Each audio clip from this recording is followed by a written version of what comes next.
What the hell's a marra? Can I go near barra? Oh, here's Clara with a barra. Take a seat on the corner of the barra. Stunara. Oh, so 'tis. That's some bahookie you've won you. It's not as big as your head. Hands off the melons. I never laid a finger on you. Hey, is that a marra in the barra, Clara? It's not a tomato. A tamara's tumultura barra. I think I'll buy a marra for my father. Me a father bought a marra for a father. Shoot the question. What's your father want with a marra off a barra? Marra back. Oh, me a father's coat Clara's barra with a marra. Let us tell you now about some of the words and phrases that we have used.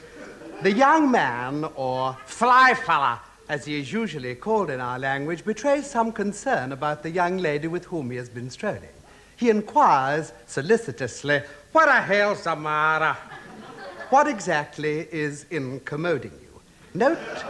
Note carefully the key word helza. This we are apt to use at social functions, thus. When the hell's a party starting? Or, Why the hell's a bird's no here? and most frequently we say, Where the hell's a booze?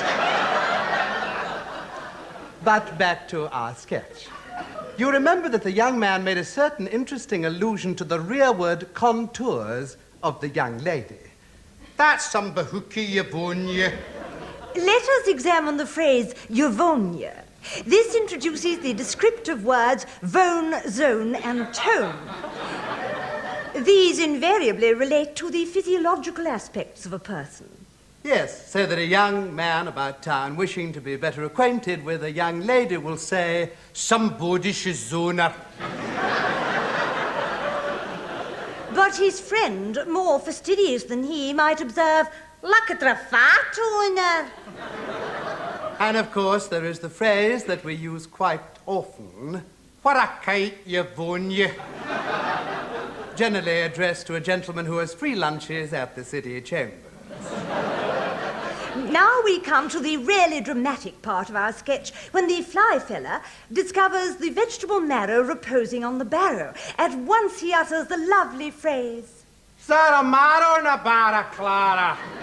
Remember, Zara is employed when we wish to find out something. For instance, Is that a fat mark?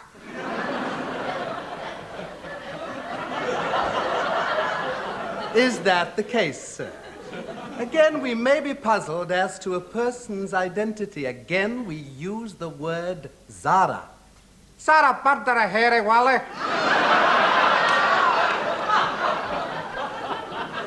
Is that a young lady or a male university student? Again, an amorous young lady might use the word romantically to her bashful lover. Is that the best you can do? Next, we would like to draw your attention to another charming word in our language. It was used when the young man noticed that a tomato had fallen from the fruit barrow. A tamara's tumultura barra. The important word here is tumultutra, fallen out of. We also have tumultintra, used in such phrases as the lady tumultintra midden. A word new in our vocabulary stems from the permissive society. Referring to a lady and gentleman meeting for the first time, we make use of the word tumultinti. To this we add the Latin word raperorum, and so we make the interesting phrase Raperorum tumultantibed.